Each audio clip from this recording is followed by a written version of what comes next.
आत्मवंदन friends, आप सबको मेरा बहुत बहुत प्यार भरा आत्मवंदन। और आप सबका मैं स्वागत करती हूँ light and soul meditation group की इस स्वाध्याय श्रृंखला में। फ्रेंड्स आज जैसे आप सबको पता है हमारी बुक चल रही थी मैनी लाइफ मैनी मास्टर्स, और आज हम इस बुक को ख़त्म करेंगे फ्रेंड्स। तो इसके लास्ट के जो चैप्टर्स हैं मैं उनको कवर करूंगी और we will finish this book today. Okay friends, let me share my slides with you और फिर हम शुरू कर सकते हैं।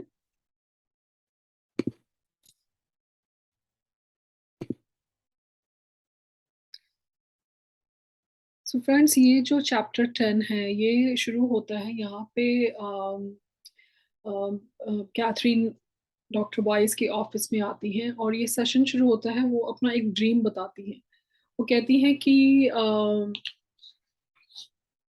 उनके ड्रीम में वो अपने पेरेंट्स के घर में रह रही थी और एक फायर लग गई थी घर में, किसी कारण की वजह से आग लग गई थी।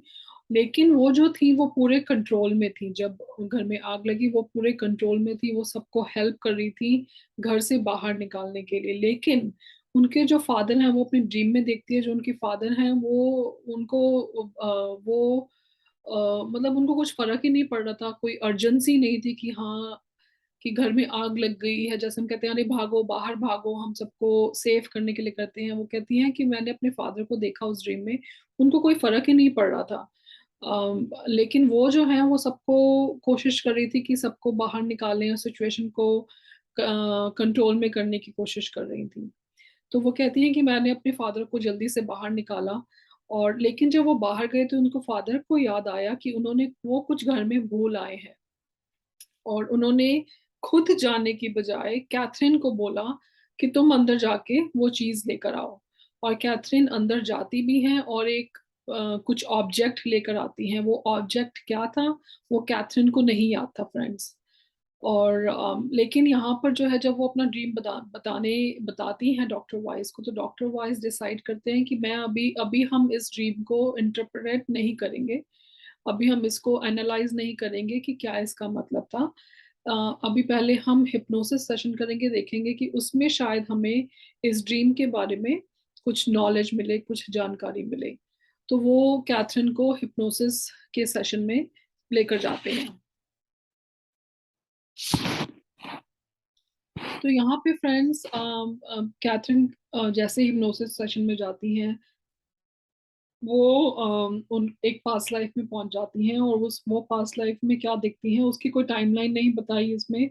ये बताया है कि भाई जैसे उस सीन को एक्सप्लेन किया गया है फ्रेंड्स, ऐसे लगता है कि पुरानी बहुत पुरानी है, क्योंकि उसमें सोल्जर्स थे, कैसल था, एक पहाड़ पे कैसल था और वहां पे ये सीन देखा जा रहा है। तो सुन के सीन को लगता है कि काफी पुरानी 200-300 साल पुरानी की बात है, मे बी 400 साल पुरानी की बात है। लेकिन उसमें टाइमलाइन जो है वो कैथरीन को नहीं समझ में आती कि कौन सा ईयर था इस लाइफ टाइम का।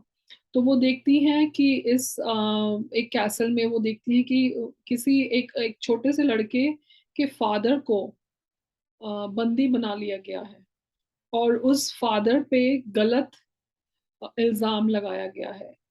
वो उस फादर ने, उस लड़के के फादर ने वो ऐसा कोई भी क्राइम नहीं किया है, लेकिन फिर भी उसको पकड़कर उस पे क्राइम थोप दिया गया है, और उस क्राइम की वजह से उसको फांसी भी दे दी गई है।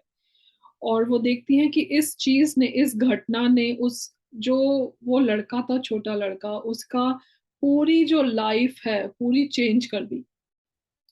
उसको बहुत ही डिफिकल्ट टाइम देखना पड़ा अपनी लाइफ में, और उसकी मृत्यु भी जल्दी ही हो गई क्योंकि उसकी लाइफ बहुत डिफिकल्ट थी। तो यहाँ पे डॉक्टर वाइस कैथरीन से पूछते हैं कि आपने इस लाइफ टाइम में क्या सीखा जो अभी आपने मुझे एक्सप्लेन किया। तो यहाँ पे फ्रेंड्स हमें मैसेज मिलता है, आपके सामने है मैसेज फ्रेंड्स स्लाइड पर। कैथरीन बोलती हैं कि जो हमें लोगों को इतनी जल्दी से जज नहीं करना चाहिए, हमें सबके साथ फेयर रहना चाहिए।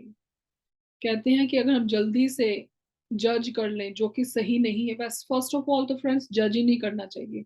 लेकिन अगर हमने जज कर भी लिया, जल्दी जज कर लिया, तो उसकी वजह से उसकी वजह से जो उससे कनेक्टेड लाइव्स हैं वो भी अफेक्ट होती हैं। तो हमें जो है बहुत ही फेयर रहना चाहिए अपनी जजमेंट्स में। Maybe friends, this is a message for our justice system, कि लोगों को कैसे बंदी बनाया जाता है, उनको कैसे कोर्ट केसेस चलते हैं और कैसे उनके रिजल्ट बताया जाता है। तो may be this was the message for them कि हमें किसी को भी इतनी जल्दी जज नहीं करना चाहिए, हमें बहुत ही फेयर रहने की है, क्योंकि सिर्फ उसी बंदे की नहीं, बहुत सारे लोग जो उससे आसपास जुड़े हैं उनकी लाइफ भी पूरी चेंज हो जाती है। तो बहुत कितने सुंदर सुंदर मैसेजेस हमें फ्रेंड्स मिल रहे हैं। अगर आपने पहले वाले वीडियोस देखे हैं तो कितने सुंदर मैसेजेस मिल रहे हैं फ्रेंड्स हमें। और ये 1982 के आसपास की बातें हैं फ्रेंड्स, जो इतने सॉलिड लेसन्स इस धरती पर आए डॉक्टर वाइस की वजह से और कैथरीन की वजह से। तो फ्रेंड्स नेक्स्ट उसमें यहाँ पर जो है, ये लाइफ टाइम जब निकल जाती है तो कैथरीन रेस्ट कर रही होती है। आपने पहले भी वीडियोस में देखा है कि हर एक लाइफ टाइम के बाद एक रेस्टिंग पीरियड आता है, तो वो रेस्ट कर रही होती हैं। और यहाँ पर जो है डॉक्टर वाइस कहते हैं इस अपॉर्चुनिटी को लेकर वो कोशिश करते हैं कि जो ड्रीम कैथरीन ने बताया था उसको इंटरप्रेट करने की कोशिश करते हैं। वो कहते हैं कि तुम्हारे फादर जो हैं वो जिम्मेवारियों से डरते हैं और इसलिए उसने तुम्हें अंदर भेजा करने के लिए, something like that doctor vice explain करने की कोशिश करते हैं। लेकिन उसी टाइम पे मास्टर्स जो हैं वो इंटरवीन करते हैं, मास्टर्स बीच में आके एकदम बोलने लग जाते हैं कैथरीन के थ्रू, और एक मैसेज देते हैं। नॉट सिर्फ डॉक्टर वाइस के लिए ही नहीं या फिर कैथरीन के लिए नहीं, हम सब के लिए मैसेज था फ्रेंड्स। वो कहते हैं, मास्टर्स कहते हैं कि ये बहुत अनइम्पॉर्टेंट है। तुम जो फायर बॉडी को जलने की फायर में बात कर रहे हो, मरने की बात कर रहे हो फायर में, वो कहते हैं कि बहुत अनइम्पॉर्टेंट है ये, इसकी कोई इम्पोर्टेंस ही नहीं है। अगर हमारी बॉडी फायर में जल जाती है या फिर हमारी बॉडी किसी खाई में गिर जाती है, इसकी कोई इम्पोर्टेंस ही नहीं है, क्योंकि हमें इस बॉडी की जरूरत ही नहीं है। वो कहते हैं कि हम इतने स्टेजेस से निकलते हैं जब हम इस अर्थ प्लेन पे होते हैं। हम पहले एक बेबी बॉडी के स्टेज पे होते हैं, उसके बाद हम एक चाइल्ड बॉडी में होते हैं, चाइल्ड बॉडी के बाद हम एक अडल्ट बॉडी में होते हैं, और अडल्ट बॉडी के बाद हमारी एक ओल्ड एज बॉडी हो जाती है। तो यहाँ पे मास्टर्स कहते हैं क्यों ना हम एक और स्टेप लें और हम उस जो ओल्ड एज बॉडी है उसको भी त्याग कर एक स्पिरिचुअल प्लेन पे जाएं। और वही हम करते हैं फ्रेंड्स। हम अपनी बॉडी को, हमने ये पीएसएसएम के थ्रू, पत्री सर, पितामह पत्री सर के थ्रू हमने यही सीखा है कि growth never stops, we just continue to grow. हम लोग ओल्ड एज की बॉडी त्याग कर भी हम जब स्पिरिचुअल प्लेन में जाते हैं वहां पे भी हमारी लर्निंग चलती रहती है। हम डिफरेंट स्टेजेस ऑफ डेवलपमेंट के थ्रू जाते हैं। जब मास्टर्स बोलते हैं जब हम स्पिरिचुअल प्लेन में आते हैं तो उसमें भी डिफरेंट स्टेजेस है, उसमें भी डिफरेंट प्लेन्स हैं। वो कहते हैं, एक एग्जांपल देते हैं डिसीजन प्लेन का। जैसे एक एक एग्जांपल देते हैं रिन्यूअल स्टेज का। रिन्यूअल स्टेज क्या होती है फ्रेंड्स, कि जब एक आत्मा बॉडी को छोड़कर, त्याग कर जब स्पिरिचुअल प्लेन में जाती है तो उसको रिन्यूअल स्टेज पर उस आत्मा को रखा जाता है थोड़े टाइम के लिए, ताकि वो रिकवर हो जाए, वो री एनर्जाइज हो जाए। जो, क्योंकि फ्रेंड्स ये जो अर्थ प्लेन है यहाँ पे रहना इतना इजी नहीं है फ्रेंड्स, बहुत डिफिकल्ट है। इसी वजह से कई जो आत्माएं हैं वो चूज भी नहीं करती इस प्लेन में वापस आने का, because it is not easy. So we should credit our self, हमें अपने आप को वाही देनी चाहिए कि हम कितने स्ट्रांग हैं। आपने कितने सारे पिरामिड मास्टर्स के थ्रू ये सुना होगा या बुक्स में पढ़ा होगा कि we are very strong souls, जो हम डिसाइड कर कर इस धरती पर आए हैं, जन्म लिया है हमने। तो जब बॉडी को वेकेट करते हैं तो एक रिन्यूअल स्टेज आती है जिसमें बॉडी, जिसमें जो सोल है उसको रेस्ट कराया जाता है, री एनर्जाइज कराया जाता है। उसमें वो एक लर्निंग स्टेज के बारे में भी बात करते हैं और डिसीजन स्टेज जैसे मैंने बात की है। और वो कहते हैं कि हम ही एज अ सोल हम खुद डिसाइड करते हैं कि हमें कहाँ जन्म लेना है, हमें कब जन्म लेना है और क्यों जन्म लेना है। और वो यहाँ पे फिर वो बोलते हैं कि कुछ ऐसी आत्माएं हैं जो कि चूज नहीं करती इस प्लेन में आने का वापस। वो चूज करती हैं किसी और प्लेन में जाके जन्म लेने का, या उस प्लेन में जाकर दूसरी जो डेवलपमेंट स्टेजेस हैं उसको लर्न करने के लिए वो वहां जाने का डिसाइड करती हैं, instead of coming back to this earth plane. कुछ जो सोल्स हैं वो सिर्फ स्पिरिट फॉर्म में ही रहना चाहती हैं, they don't want to come back to physical form. ये भी मास्टर्स हमें बोलते हैं। डजंट मैटर फ्रेंड्स, चाहे आप स्पिरिचुअल प्लेन में हैं, चाहे आप अर्थ प्लेन पे हैं, चाहे आप किसी और डायमेंशन पे हैं, ग्रोथ कंटिन्यूज।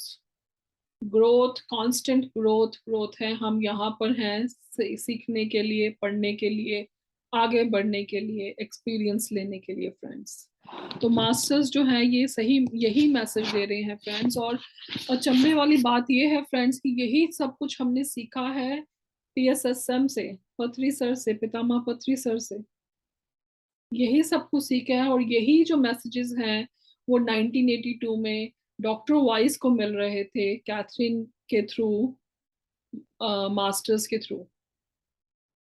तो बहुत ही इंटरेस्टिंग बात है फ्रेंड्स। तो मास्टर्स बोल रहे हैं कि जो ये बॉडी है हमारी सिर्फ एक व्हीकल है जब तक हम इस प्लेन में हैं, लेकिन जो हमारी सोल और स्पिरिट है वो हमेशा रहती है। वी आर इमोर्टल्स, हम कभी नहीं मरते। सिर्फ हम ये बॉडी को, जैसे भगवत गीता में भी लिखा है कि जो या गुरु ग्रंथ साहब जी में भी लिखा है कि जो बॉडी है वो कपड़े की तरह है, वो हम पुराने कपड़े उतारते हैं और फिर नए कपड़े पहनकर हम फिर उस साइकिल में आ जाते हैं फ्रेंड्स। तो यहाँ पे मास्टर्स वही मैसेज बिल्कुल ब्लैक एंड व्हाइट के रूप में हमारे सामने दे रहे हैं फ्रेंड्स। फ्रेंड्स यहाँ पे नेक्स्ट जो है, यहाँ पर फिर डॉक्टर वाइस पूछते हैं कि जब लर्निंग की बात चल रही थी कि कंटिन्यूअस ग्रोथ एंड लर्निंग है, तो डॉक्टर वाइस मास्टर्स से पूछते हैं कि जो लर्निंग है क्या वो फिजिकल स्टेट में फास्टर है? क्या हम जो फिजिकल स्टेट है उसमें हम जल्दी सीखते हैं इसलिए हम वापस आते हैं फिजिकल स्टेट में? तो यहाँ पे मास्टर्स जवाब देते हैं फ्रेंड्स कि नहीं, ऐसा कुछ नहीं है कि तुम फिजिकल फॉर्म में तुम जल्दी सीखते हो। वो कहते हैं कि एक्चुअली जो लर्निंग है वो फास्टर है स्पिरिचुअल प्लेन में, लेकिन हम खुद डिसाइड करते हैं कि हमें क्या सीखना है। वो एग्जाम्पल देते हैं कि अगर हमें रिलेशनशिप्स के थ्रू वर्क करना है तो फिर हम वापस आते हैं इस अर्थ प्लेन में उस रिलेशनशिप्स के थ्रू वर्क करने के लिए। लेकिन अगर हम वो सब वर्कआउट कर चुके हैं, सब रिलेशन का जो कर्ज, एक जो आप जो कर्मास हैं वो हम क्लियर कर चुके हैं, देन हम दूसरे प्लेन्स में जाते हैं। और यहाँ पर मास्टर्स ये भी बताते हैं कि जब आप स्पिरिचुअल प्लेन में हैं तब आप अपने जो लव्ड वंस हैं, जो पीछे अभी अर्थली प्लेन में है, आप उससे भी कांटेक्ट कर सकते हैं। लेकिन वो तभी कांटेक्ट कर सकते हैं जब आपने कुछ उनको इम्पोर्टेंट बताना हो। तो मास्टर्स ये इंफॉर्मेशन भी हमें देते हैं फ्रेंड्स। तो यहाँ पे फ्रेंड्स, क्योंकि डॉक्टर वाइज जो हैं, Catherine, you know, he is her doctor right, and he is trying to get her better. जो भी उनके फोबियाज चल रहे थे, पैनिक अटैक्स, जो भी कुछ एंजाइटी थी, जो भी चल रहा था, वो उसको, उनका जो पर्पस है इस लाइफ में, करंट लाइफ में, उसको हटाने का राइट। तो उसको अपने फोकस में रखते हुए डॉक्टर वाइस पूछते हैं Catherine say when she's under hypnosis or when she's under that super conscious state, वो पूछते हैं कि what is the most important thing जो तुम सीख सकती हो इस लाइफ टाइम में, ताकि तुम हमेशा और भी तुम ज्यादा ग्रो और प्रॉस्पर कर सको। तो कैथरीन इनका जवाब देती हैं कि मुझे ट्रस्ट और फेथ सीखना है। मुझे लोगों पर ट्रस्ट करना सीखना चाहिए। कहती है कि मैं हमेशा सोचती रहती हूँ कि सब मेरे लिए गलत सोचते हैं, सब मेरा बुरा करना चाहते हैं, लेकिन ऐसा नहीं है, क्योंकि मेरी ऐसी सोच है कि सब मेरा बुरा करना चाहते हैं। वही सोच मुझे नए लोगों से दूर रखती है, और जो पुराने लोग हैं जो उनका मिस यूज कर रहे हैं, जो उनकी लाइफ की ग्रोथ के लिए अच्छे नहीं है, वो उनके साथ ही अटकी रहती हैं। तो वो यहाँ पर बोलते हैं कि मुझे फेथ और ट्रस्ट सीखना है।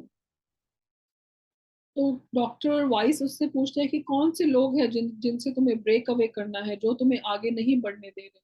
तो वो दो लोगों के नाम लेती है फ्रेंड्स। बेकी, अगर आपको याद हो, बेकी उनकी बेस्ट फ्रेंड है। वो कहती है कि बेकी जो है वो मुझे अलाउ ही नहीं करती, मुझे देखने नहीं देती, किसी के अंदर अच्छाई देखने नहीं देती। वो कहती है अगर मैं किसी में अच्छाई देखती हूँ तो बेकी जो है वो उस बंदे के बारे में या बंदी के बारे में नेगेटिव बोलना शुरू कर देती है, ईवल बोलना शुरू कर देती है, जिसकी वजह से मेरे भी थॉट्स चेंज हो जाते हैं। मैं भी उनके जो नए लोग हैं उनसे मैं इंटरेक्ट नहीं कर पाती। और दूसरा नाम लेती है वो स्टुअर्ट का। स्टुअर्ट का अगर आपको याद हो फ्रेंड्स, उनके साथ उनका अफेयर चल रहा था। स्टुअर्ट एक मैरिड फिजिशियन है जिनके साथ उनका अफेयर चल रहा था। तो वो कहती हैं कि स्टुअर्ट्स जो हैं वो जानते हैं कि मुझे उनसे दूर जाने में डर लगता है, मुझे उन्हें खोने में डर लगता है, और वो उसी डर का यूज करते हैं मुझे अपनी बंदिश में रखने के लिए। तो देखिए फ्रेंड्स, अभी वो सुपर कॉन्शियस स्टेट में है, और वो अपनी स्ट्रेंथ और वीकनेसेस को भी देख पा रही हैं। How amazing is that friends. अगर हम उस स्टेट में जाएं, सुपर कॉन्शियस स्टेट में जाएं, तो हम भी अपने लाइफ को, अपने लाइफ के पैटर्न्स को एनालाइज कर सकते हैं। और हम कैसे जा सकते हैं फ्रेंड्स उस सुपर कॉन्शियस स्टेट में? हमें पास्ट टाइम रिग्रेशन करने की जरूरत नहीं है। Meditation friends, meditation is the answer to everything. हम मेडिटेशन करें तो हम भी अपने आप को एनालाइज कर सकते हैं, सिचुएशंस को एनालाइज कर सकते हैं, अपने आसपास के लोगों को एनालाइज कर सकते हैं फ्रेंड्स। तो यहाँ पे डॉक्टर वाइस पूछते हैं कि कौन से लोग हैं जिनको तुम ट्रस्ट कर सकती हो। तो वो सबसे पहला नाम लेती हैं डॉक्टर वाइस का। कहती हैं कि आपको मैं ट्रस्ट कर सकती हूँ ऑब्वियसली। और दूसरा नाम लेती हैं वो अपनी सिस्टर का, कि अपनी सिस्टर को भी वो ट्रस्ट कर सकती हैं। और थर्ड नेम वो फिर स्टुअर्ट का लेती हैं फ्रेंड्स। अभी उन्हें स्टुअर्ट के बारे में कुछ और बोला, राइट? लेकिन अब वो कहती हैं, स्टुअर्ट का नाम भी लेती हैं कि मैं स्टुअर्ट पे भी ट्रस्ट कर सकती हूँ। वो कहती हैं मैं ट्रस्ट कर सकती हूँ लेकिन कुछ हद तक। वो कहती हैं कि वो मेरे बारे में जरूर केयर करता है, लेकिन वो अभी कंफ्यूजन में है, और अपनी कंफ्यूजन में ही वो मुझे अननोइंगली मुझे हार्म कर रहा है। तो फ्रेंड्स देखिए, इस सुपर कॉन्शियस स्टेट में कैथरीन जो है उसकी एक्सेप्टेंस और अंडरस्टैंडिंग देखिए फ्रेंड्स। स्टुअर्ट जो एक मैरिड फिजिशियन है और अफेयर इनके साथ चल रहा है, उसके दो बच्चे भी हैं। एक तरफ वो उनको बोलती हैं कि वो मिस यूज कर रहा है, दूसरी तरफ से अपने सुपर कॉन्शियस में वो कितना उनको अंडरस्टैंड भी कर रही हैं और एक्सेप्ट भी कर रही हैं। एक और रॉबर्ट का नाम लेती हैं, जो कि अनदर फिजिशियन है हॉस्पिटल में। कहती है मैं उसको भी ट्रस्ट कर सकती हूँ। तो यहाँ पर डॉक्टर वाइस पूछते हैं कि क्या तुम इस सुपर कॉन्शियस स्टेट में, क्या तुम फ्यूचर भी देख सकती? क्योंकि वो अपनी करंट लाइफ को एनालाइज कर रही थी फ्रेंड्स, कैथरीन। अपनी करंट लाइफ को आप इमेजिन कीजिए, अपने सामने आप चलते हुए देख रहे हैं और उसको एनालाइज कर पा रही है, और इतनी अच्छी इंसाइट्स दे रही है, अपनी वीकनेसेस और स्ट्रेंथ देख पा रही है। तो यहाँ पे डॉक्टर वाइस कहती है कि क्या तुम फ्यूचर भी देख सकती हो? तो कैथरीन जवाब देती है कि हाँ, मैं इस सुपर कॉन्शियस स्टेट में अपना फ्यूचर भी देख सकती हूँ। हाउएवर, जो मास्टर्स हैं वो मुझे अलाउ नहीं करते। तो हरेक को जो है अलाउ नहीं किया जाता अपना फ्यूचर देखने के लिए। तो ये भी हमें यहाँ पे क्लैरिटी मिलती है फ्रेंड्स। आगे बढ़ते हैं फ्रेंड्स। अगर आपको याद हो तो कैथरीन को एक फियर ऑफ चोकिंग बहुत ज्यादा स्ट्रॉन्ग था फ्रेंड्स। अगर आपको याद हो मैंने मेंशन किया था in the first few chapters कि उनको डॉक्टर वाइस से मिलने से पहले उनकी टॉन्सिल्स की सर्जरी हुई थी। टॉन्सिल्स की सर्जरी में जाते वक्त शी वॉज ओके, थोड़ी डरी हुई थी वो, क्योंकि उनको डॉक्टर्स वगैरह से डर लगता था। वो डरी हुई थी लेकिन ठीक, मतलब इतना ना, इतनी ज्यादा वो नहीं थी कि बुरी हालत हो। लेकिन जब वो सर्जरी से बाहर आई थी, जब उनको होश आया था, तब उनकी बहुत बुरी हालत थी। वो बहुत ज्यादा एंजाइटी, बहुत ज्यादा डर में थी।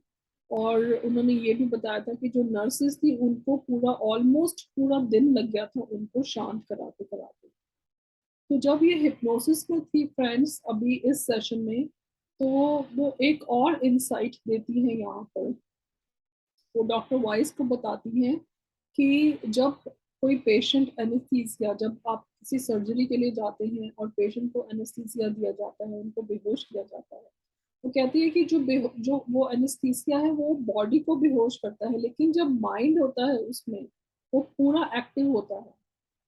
तो उनके साथ क्या हुआ था उस सर्जरी में, वो कहती है कि जब वो एनेस्थीसिया के अंदर थी, जब सर्जरी चल रही थी, तो उन्होंने सुना कि जो डॉक्टर्स हैं वो आपस में बात कर रहे थे कि शायद इस पेशेंट को चोकिंग हो जाएगी जब हम उसका जो एक पाइप जो मुंह में डालते हैं ट्रैकिया के लिए वो निकालेंगे, तो उसको चोकिंग हो सकती है और वो शायद कैथरीन मर भी सकती है। तो उन्होंने ऐसे, डॉक्टर्स आपस में बात कर रहे थे, लेकिन कैथरीन एनेस्थीसिया के अंदर अंडर होते हुए भी वो सब ये सुन रही थी। इसी वजह से जब वो सर्जरी से बाहर आई थी तो वो इतनी डरी हुई थी, क्योंकि fear of death, friends, this whole book is about fear of death. तो वो इतनी ज्यादा डरी हुई थी, लेकिन इस हिप्नोसिस सेशन के अंदर उनको उन्होंने ये मैसेज दिया कि भाई अगर आप एनेस्थीसिया के अंदर भी हैं आप सब कुछ सुन सकते हैं। वो डॉक्टर्स के लिए मैसेज है कि डॉक्टर्स को क्या बात करनी चाहिए और क्या बात नहीं करनी चाहिए, क्योंकि जो पेशेंट का माइंड है वो बहुत एक्टिव है। और कुछ पेशेंट्स जैसे कि कैथरीन है, उन बातों ने कैथरीन को कितना अफेक्ट किया। तो पहले जो पास्ट लाइफ्स हैं फ्रेंड, जिनमें उनका गला काटा गया था, या एक गुफा में उनको अंधेरे उसमें उनकी, अगर आपको याद हो, वो उनकी डेथ हुई थी। तो उसकी वजह से जो उनका चोकिंग का जो डर था वो बहुत बहुत हद तक, मतलब इट वाज 98% निकल गया था। लेकिन ये मैसेज मिलने के बाद जो उनका फियर ऑफ चोकिंग था बिल्कुल चला गया था फ्रेंड्स, बिल्कुल चला गया था। तो बहुत सारी इनसाइट्स कैथरीन शेयर कर रही है फ्रेंड्स।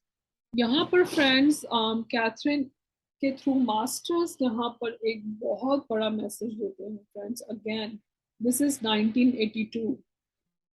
वो मैसेज देते हैं को एग्जिस्टेंस एंड हार्मनी के ऊपर। क्या मतलब है इसका फ्रेंड्स? तो ये जो है ये नेक्स्ट हिप्नोसिस सेशन है फ्रेंड्स। इसमें कैथरीन जो है कलरफुल लाइट्स देखती हैं, जैसे कि हमें अपनी मेडिटेशन में भी नजर आती हैं कई बार। और फिर उनको ये मैसेज मिलता है मास्टर्स के थ्रू। मास्टर्स कहते हैं कि सब कुछ बैलेंस होना चाहिए। वो कहते हैं कि नेचर जो है वो बहुत बैलेंस्ड है। अगर हम अपनी मदर अर्थ के बारे में की तरफ देखें, फ्रेंड्स, अगर आप छोटे, जब आप छोटे होंगे स्कूल में होंगे तो आपने फूड चेन्स के बारे में जरूर पढ़ा होगा, राइट? फूड चेन्स के क्या था कि एक जो अ, बड़ा एनिमल है वो एक छोटे एनिमल को खाता है, और उससे बड़ा एनिमल वो उस एनिमल को खाता है, और ऐसे एक फूड चेन बनी होती है। और जब सबसे बड़ा एनिमल जब मर जाता है, उसकी बॉडी डिके होती है, तो उसको फिर दोबारा से वो छोटे इंसेक्ट्स वो खाते हैं।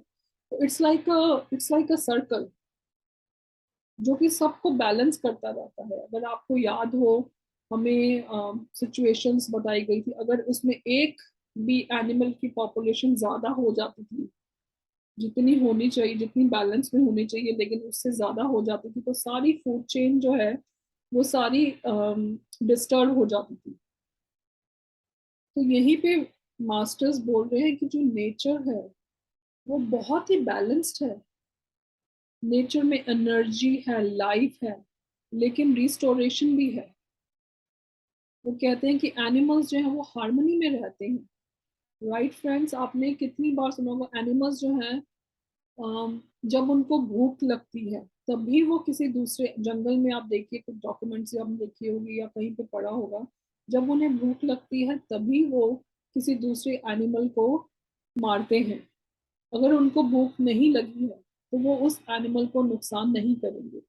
वो अपने शौक के तौर के, शौक के लिए नहीं मारते किसी एनिमल को, वो हार्मनी में रहते हैं। अगर उनको भूख लगी है तभी ही वो किसी का शिकार करेंगे। लेकिन मास्टर्स कहते हैं कि लेकिन ह्यूमंस जो हैं उन्होंने ये नहीं सीखा है, ह्यूमंस ने नहीं सीखा है हार्मनी में रहना। कहते हैं कि ह्यूमंस जो है वो नेचर को भी डिस्ट्रॉय कर रही है, और लोगों को भी डिस्ट्रॉय कर रही है, और अपने आप को भी डिस्ट्रॉय कर रही है।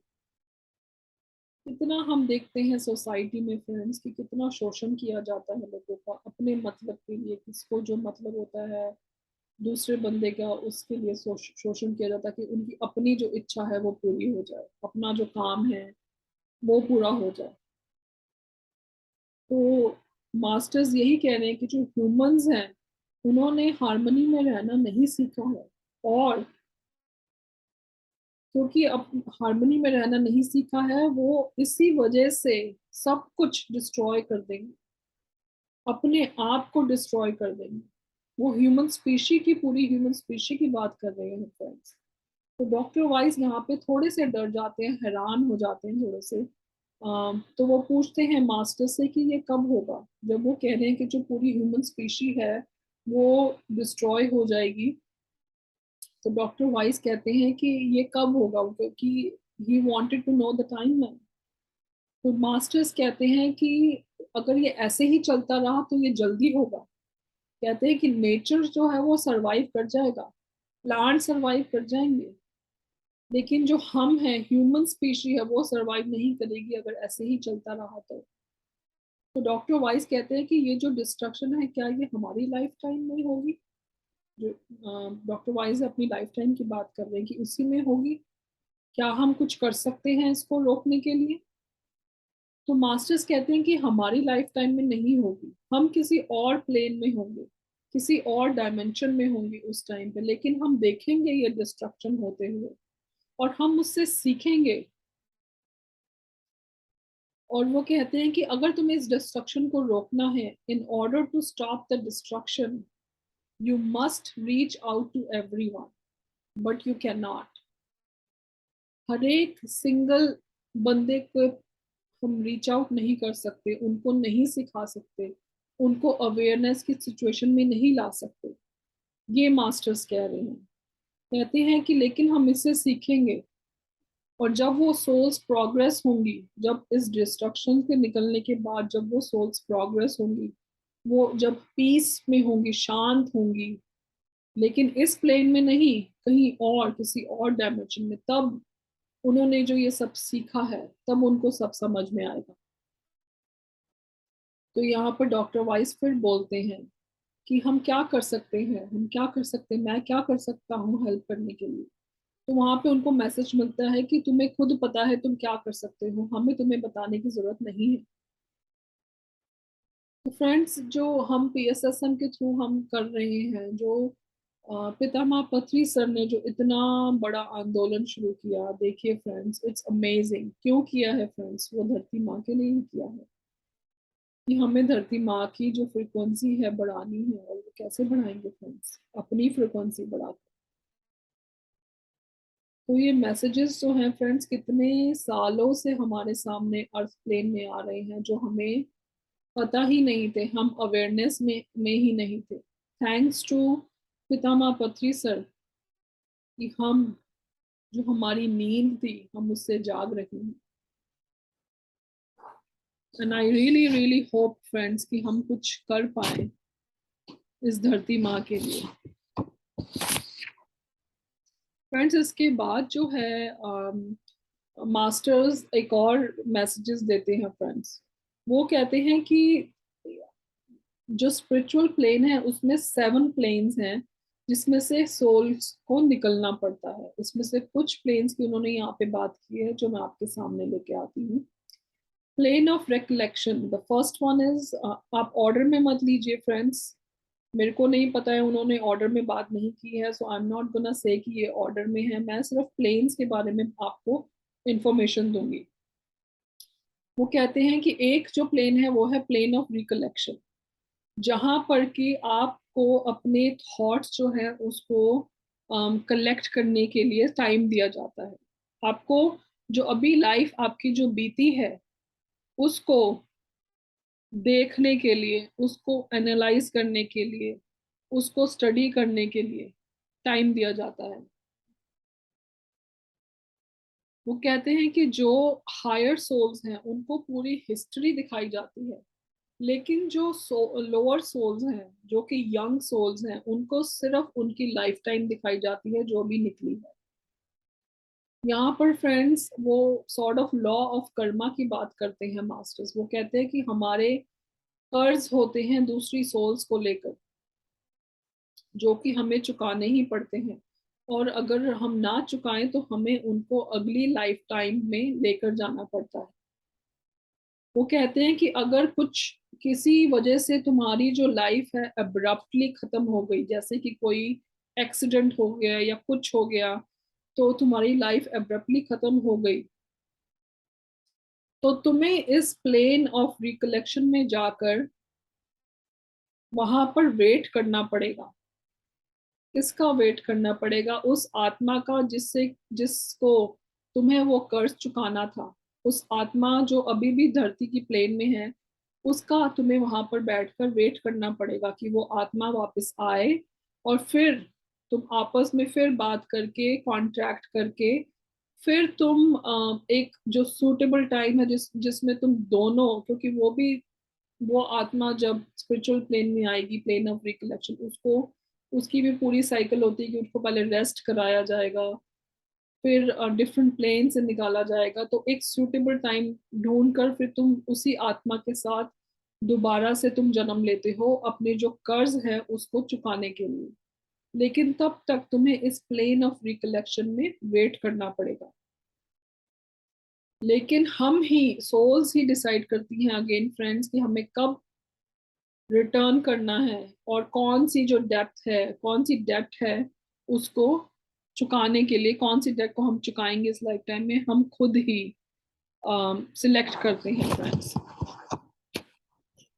फ्रेंड्स दूसरा है plane of awareness. Plane of awareness में फ्रेंड्स इसमें सोल को जब वो रिकलेक्शन, जब वो पूरी लाइफ अपनी देख लेती है, तो अवेयरनेस, प्लेन ऑफ अवेयरनेस में वो अवेयरनेस में आती है कि जो जो वो काम लेकर गई थी, जो उसने लेसन्स सीखने थे इस लाइफ टाइम में, क्या वो सीख कर आई है कि नहीं। तो वो एक अवेयरनेस में आ जाती है friends. It's amazing friends, spiritual plane में कितना कुछ है, कितना कुछ है। इसके बाद फ्रेंड्स एक मास्टर्स जो है प्लेन ऑफ इंटर कम्युनिकेशन की बात करते हैं। यहाँ पर क्या होता है फ्रेंड्स कि जो आत्माएं अपनी बॉडी को वेकेट कर चुकी हैं, जो स्पिरिचुअल प्लेन में हैं, उनको अगर उनको किसी सोल जो कि अभी भी फिजिकल फॉर्म पे अर्थली प्लेन पे है, अगर उससे उससे बात करनी है, उससे कांटेक्ट करना है, तो वो प्लेन ऑफ इंटर कम्युनिकेशन में जाएंगे। लेकिन वो तभी अलाउ किया जाता है, जैसे पहले भी मास्टर्स ने हमें बताया था, जब कोई बहुत ही इंपॉर्टेंट चीज उस सोल के जो कि बॉडी में है उसको पहुंचानी है, तो वो बहुत देख के किया जाता है फ्रेंड्स।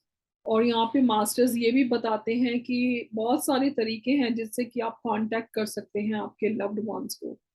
कई बार जो है उनको पावर ऑफ विजन दिया जाता है उस सोल को जो स्पिरिचुअल प्लेन में है, ताकि वो अपीयर हो सके अपने जो जिनको भी उनको मैसेज देना है उनके सामने, वो फिजिकल फॉर्म में अपीयर हो सके।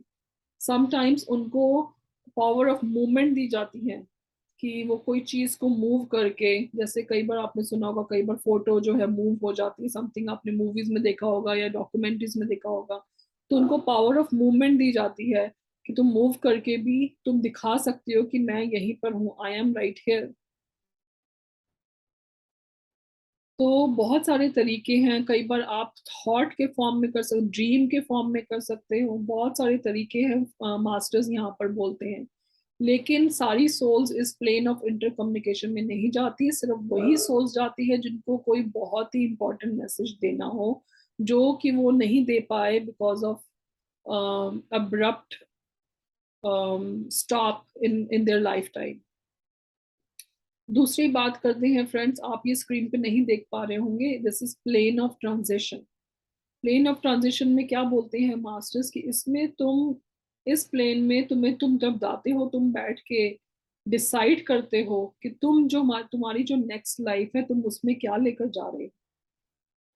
मास्टर्स कहते हैं कि हम सब में एक डोमिनेट ट्रेट होता है, जैसे कि ग्रीड या फिर लस्ट। ग्रीड लालच है फ्रेंड्स, या लालच, या फिर गुस्सा, या फिर नफरत, कुछ डोमिनेंट ट्रेट्स होते हैं। तो मास्टर्स कहते हैं कि हम इस प्लेन ऑफ ट्रांजिशन में हम खुद डिसाइड करते हैं कि हम कौन सा ट्रेट इस लाइफ टाइम में लेकर जाएंगे, हम उस पर काम करेंगे ताकि हम उसमें ग्रोथ कर सके, उससे बाहर आ सके और आगे बढ़ सके। और इसी ट्रेट को लेकर कौन कौन से सोल्स हैं हमारे आसपास, जिनको हमें उस ट्रेट से संबंधित जो कर्ज है वो उतारने हैं। फॉर एग्जाम्पल फ्रेंड्स, किसी लाइफ टाइम में अगर हमने किसी को बहुत गुस्सा किया है, तो हमारा कर्ज चढ़ गया गुस्से का उस पे, राइट, तो वही बैलेंस करेगा वो अगली लाइफ टाइम में। तो हम उस से रिलेटेड उस जो सोल्स हैं उनको हम अपना ग्रुप बनाकर उस ग्रुप सोल में हम फिर जन्म लेते हैं फ्रेंड्स। फ्रेंड्स, कुछ मिनट लीजिए, अपनी आसपास की जो आपकी फैमिली है, आपके आसपास के फ्रेंड्स हैं, या आपके वर्क प्लेस में जो आपके कोलीग्स हैं, उन नजर डालिए उन पे, उनके बारे में सोचिए कि आपके हमारे उनसे क्या कॉन्टेक्ट्स थे जो हमने इस ग्रुप सोल में हमने जन्म लिया है। बहुत अच्छा पॉइंट है friends.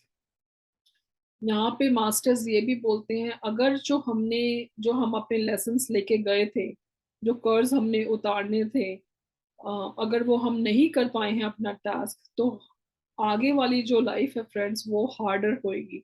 It's gonna be more harder, it's gonna be more मुश्किल देन दिस प्रेजेंट वन जो अभी निकल के गई है। तो ये बहुत ज़रूरी है फ्रेंड्स। यहाँ पर जो कैथरीन है वो अपने फादर का एग्जाम्पल भी लेती है। जो उनका फादर है अभी करंट लाइफ टाइम में वो अपने लेसन्स नहीं सीख रहा है, वो कहती है तो इनको दोबारा से जन्म लेना पड़ेगा अपने लेसन्स को सीखने के लिए, और वो लाइफ जो है वो थोड़ी और मुश्किल भी हो सकती है। डराने वाली बात नहीं है friends, this is all getting into awareness, aware रहने वाली बात है। के बाद फ्रेंड्स, ये बुक ऑलमोस्ट फ्रेंड्स खत्म हो रही है, हम इसको समराइज करेंगे, थोड़ा सा एंड के उसमें बात करेंगे।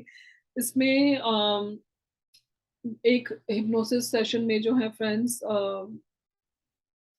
डॉक्टर वाइस कैथरीन से पूछते हैं कि तुमने अभी तक कितनी लाइफ टाइम्स जी हैं, तो उनको जवाब मिलता है 86 लाइफ टाइम्स।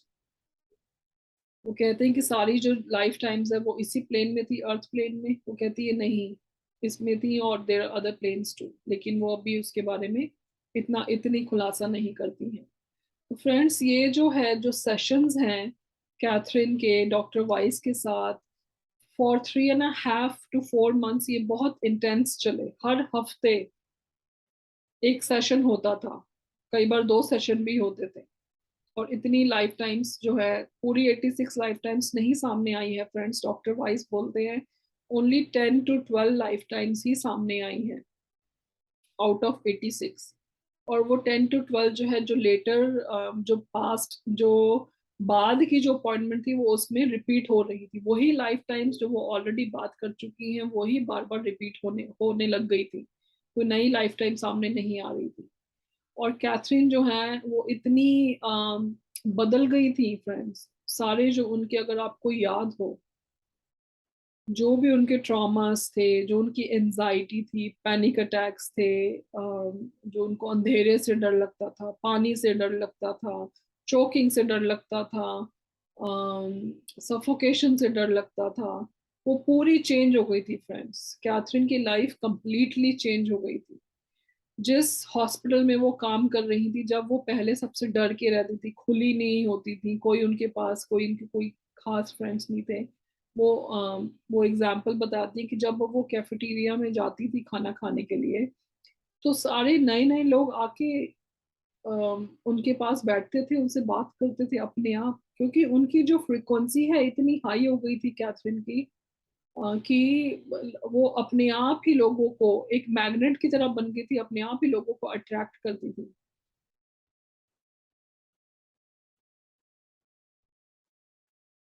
मुझे कुछ और पॉइंट बोलना था फ्रेंड्स, याद नहीं आ रहा है। लेकिन हाँ, कैथरीन जो है वो उनकी इंट्यूटिव पावर भी बहुत स्ट्रांग हो गई थी फ्रेंड्स। उनको, जैसे मैंने पहले सेशंस में बात की है, उनको पता चल जाता था जो इंसिडेंट्स होते थे। जैसे लॉटरी की बात की थी, जब एक रेस कोर्स में हॉर्सेस के बारे में उनको पहले से ही पता था कौन जीतेंगे, तो उनकी जो इंट्यूटिव पावर है वो बहुत बढ़ गई थी। वो कॉन्फिडेंट हो गई थी, अपनी लाइफ को खुल के जी रही थी। तो जो उनका फिफ्थ मंथ में 3.5 मंथ उनका काफी इंटेंस चली उनकी अपॉइंटमेंट्स। लेकिन जब फिफ्थ मंथ के आसपास 3.5 मंथ के बाद उनकी एक अपॉइंटमेंट हुई, फिर 3 हफ्ते के बाद उनकी एक अपॉइंटमेंट हुई। तो जो 5वें महीने पे जो उनकी अपॉइंटमेंट थी उसमें कैथरीन ने डॉक्टर वाइस को बोला कि भाई मुझे नहीं लगता मुझे अब ये हिप्नोसिस सेशंस की ज़रूरत है, मैं अब बिल्कुल ठीक हूँ। और डॉक्टर वाइस कहते हैं कि मैं कंप्लीटली अग्री था। एक्चुअली कैथरीन जो है वो इतने टाइम से इतनी इतनी ज़्यादा ठीक हो गई थी, तो ये अपॉइंटमेंट्स जो हैं हम बहुत पहले ही रोक सकते थे। लेकिन फिर भी उन्होंने कंटिन्यू रखा, तो डॉक्टर वाइस भी उससे अग्री कर रहे थे। लेकिन डॉक्टर वाइस के मन में था एक शंका थी कि ठीक है, हम अपने जो अपॉइंटमेंट्स हैं बंद कर देंगे, बट व्हाट अबाउट मास्टर्स? अगर मास्टर्स मुझे और मैसेजेस देना चाहें तो फिर क्या? तो जो उनका लास्ट सेशन था फ्रेंड्स कैथरीन का, जिसमें वो कोई लाइफ फिर दोबारा से वो लाइफ रिपीट कर रही थी, उसमें मास्टर्स ने आकर मैसेज दिया था डॉक्टर वाइस को कि अब हम इसके बाद, अब हम नहीं अपीयर होंगे, अब हम नहीं कोई मैसेज देंगे। अब तुम्हें अपनी इंट्यूशन पावर को यूज करके मैसेजेस लेने हैं। तो फ्रेंड्स इसके बाद जो है ये सेशंस जो हैं बंद कर दिए गए थे। जैसे आपने देखा कैथरीन की लाइफ पूरी चेंज हो गई थी, वो रेडियंट हो गई थी। डॉक्टर वाइस, यहाँ पर फ्रेंड्स डॉक्टर वाइस अपने बारे में और अपनी वाइफ कैरल के बारे में भी बताते हैं। पहले अपनी वाइफ कैरल के बारे में बोलते हैं कि जो उनकी वाइफ कैरल जो कि सेशंस में उनके साथ बैठती थी मोस्ट ऑफ द टाइम, उनकी लाइफ भी पूरी चेंज हो गई थी फ्रेंड्स। दोनों जो हैं बहुत ही ज़्यादा अवेयरनेस में आ गए थे, उनकी जो कॉन्शियसनेस है वो पूरी एक्सपैंड हो गई थी, उनकी अंडरस्टैंडिंग बहुत बढ़ गई थी, और जो एक फियर ऑफ डेथ था वो बिल्कुल बिल्कुल चला गया था। जो उनकी वाइफ कैरल थी, उन्होंने एक सपोर्ट ग्रुप भी शुरू कर दिया था, जो कि जो भी पेशेंट्स नियर डेथ होते थे उनको सपोर्ट करने के लिए, उनको अवेयरनेस में लाने के लिए, बताने के लिए कि डेथ से हमें डरने की जरूरत नहीं है। उस टाइम पे फ्रेंड्स जो एड्स है, आपने एड्स बीमारी का नाम सुना होगा, एड्स बहुत प्रिवेलेंट थी। काफी लोग उसकी वजह से मरते भी थे फ्रेंड्स। तो उस टाइम पे जो कैरल थी उन्होंने ये transition to death support group start किया था एड्स पेशेंट के लिए। तो ह्यूमैनिटी की सेवा ही है फ्रेंड्स ये, राइट। और यहाँ पर डॉक्टर वाइस अपने बारे में बोलते हैं कि उनकी लाइफ भी कैथरीन के साथ कंप्लीटली चेंज हो गई थी फ्रेंड्स। जितना वो साइंटिफिक थे, वो कहते हैं कि मैं साइंटिफिक अभी भी था, मैं अभी भी साइंटिफिक पेपर लिखता था, लेकिन वो जो दूसरा जो प्लेन है, दूसरी जो डायमेंशन है, उसके उसमें उसके अवेयरनेस में थे। कहते हैं कि मैं मेडिटेशन करने लग गया था।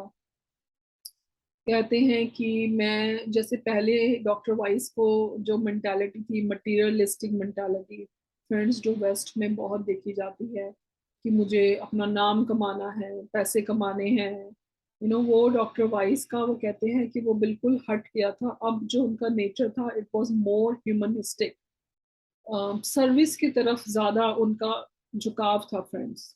वो कहते हैं कि उनको मैसेजेस जो थे अब उनकी ड्रीम्स में आते थे। कोई भी अगर उनको क्वेश्चन होता था, वो जो पूछते थे तो उनको ड्रीम में उसके मैसेजेस मिलते थे।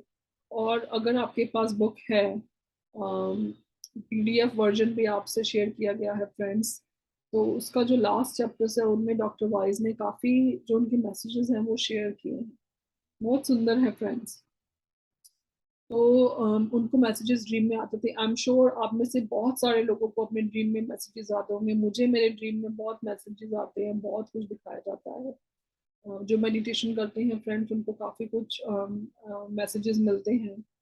तो डॉक्टर वाइस भी अपने बारे में यही बोल रहे हैं कि उनको जो मैसेजेस थे ड्रीम्स में आते थे। और बुक के एंड में फ्रेंड्स एक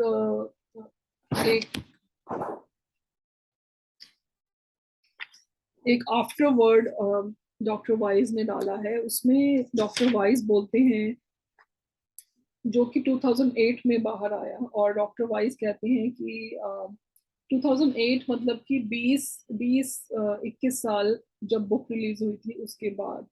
डॉक्टर वाइज कहते हैं कि अब तक पिछले 20 सालों में उन्होंने 4,000 ज्यादा से भी लोगों को रिग्रेस किया है।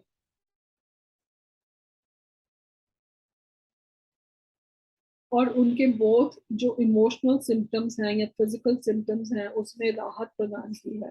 तो इतनी 4,000 से भी ज्यादा लोग, और अम, उसमें डॉक्टर वाइस कहते हैं कुछ कुछ ऐसे पेशेंट्स हैं कि सिर्फ एक सेशन के बाद ही उनका जो जो वो जिस चीज से वो सफर कर रहे थे वो ठीक हो जाती थी।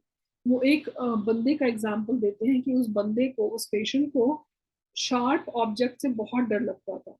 तो उसका एक ही सेशन में दो लाइफ टाइम सामने आई।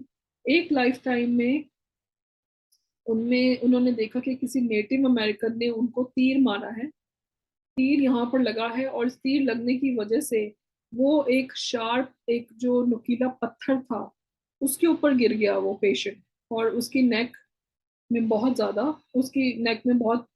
चोट आई, और जिससे उसकी वजह से डेथ भी हुई।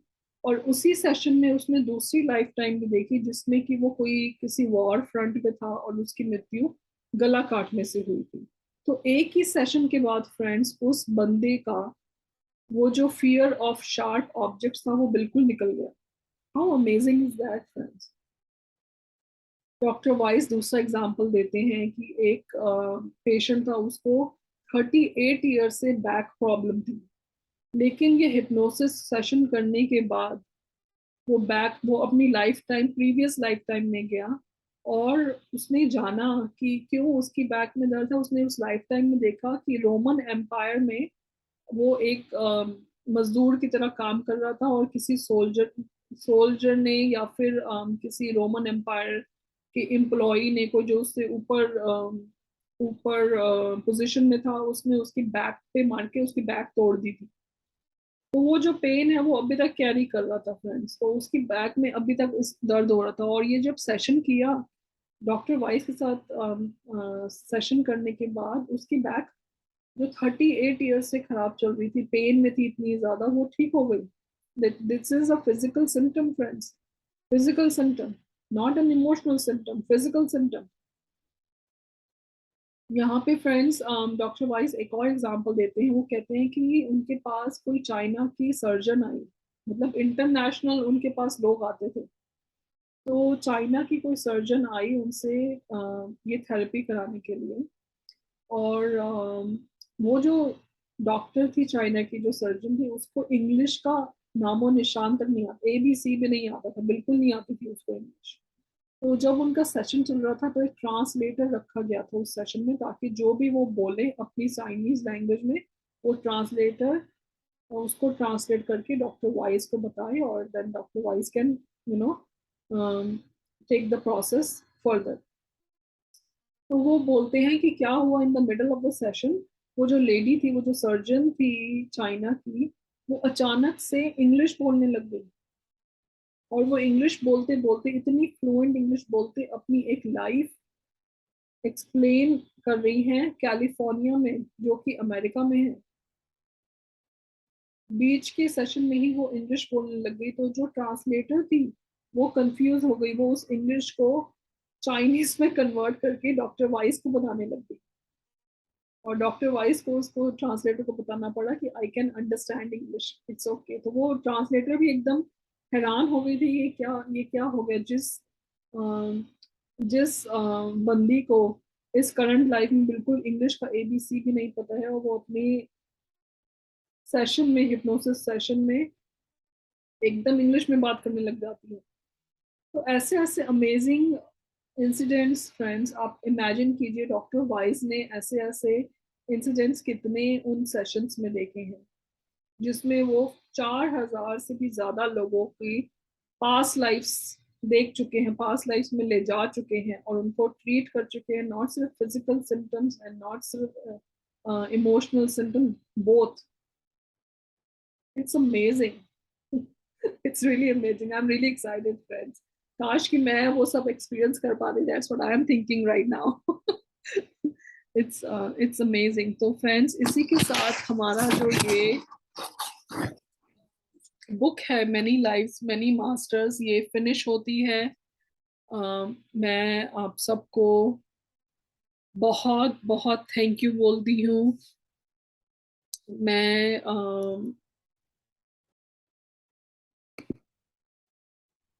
Friends, thank you.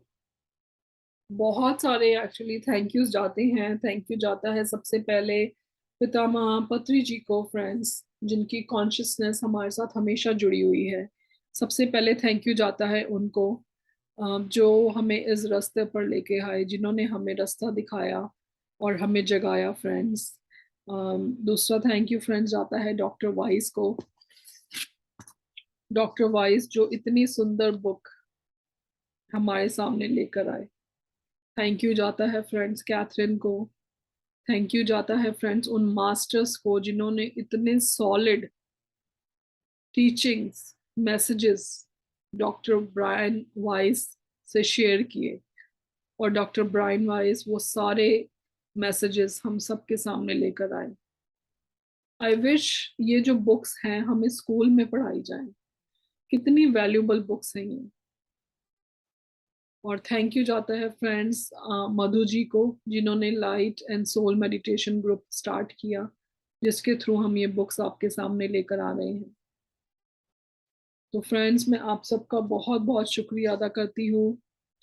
मैं फ्रेंड्स आपसे रिक्वेस्ट करूंगी कि ये बुक्स की समरीज और सेशन सुनने के बाद आपने इस बुक से क्या सीखा, अगर वो आप कमेंट्स में डालें तो बहुत अच्छा लगेगा मुझे कि आपने इस बुक से क्या सीखा। और अगर इस बुक से अगर आपकी लाइफ में कुछ चेंज आया है, अगर आप वो भी लिखना चाहें, तो I would love to hear that. इसी के साथ फ्रेंड्स, मैं आप सबका बहुत थैंक यू करती हूँ और मैं आप सबको बहुत बहुत प्यार देती हूँ। Thank you friends, love you lot, thank you.